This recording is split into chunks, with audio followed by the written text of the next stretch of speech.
আত্মার আত্মীয়। সুতরাং আমরা বাংলা থেকেই এসেছি, কারণ বাংলাকে ভালোবাসি। আমার বাংলা আজ দোদুল্যমান ক্ষণে বিরাজমান। কি করে ভুলিব আমার বাংলা কৃষ্টি, শিক্ষা, সংস্কৃতির এক পবিত্র পীঠস্থান।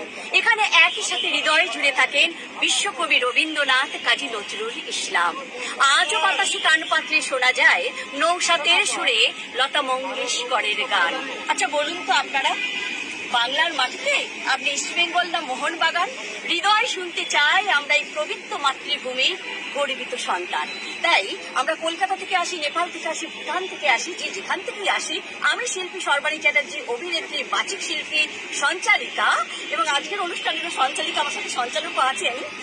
আর আমরা কিন্তু সবাই এক মনে প্রাণে জুড়ে আছি। তাই আমাদের প্রিয় কবি আমাদের সবাইকে নিয়ে এসছেন, শ্রী নজরুল ইসলাম সাহেব। তো আমরা আজকে খুশি, সবাই একত্রিত হতে পেরেছি এক মনে, এক প্রাণে এবং এক গানে। তো এই জন্মশতবার্ষিকীতে আমার তরফ থেকে আমাদের ভারতের বহু কবি সাহিত্যিকরা এসেছেন, তাদের সবার তরফ থেকে আপনাদের অনেক অভিনন্দন এবং শুভেচ্ছা। আমরা এইভাবে আত্মার আত্মীয় হয়ে উঠবো এবং এক মনে এক প্রাণে সবাই এগিয়ে চলবো। ধন্যবাদ।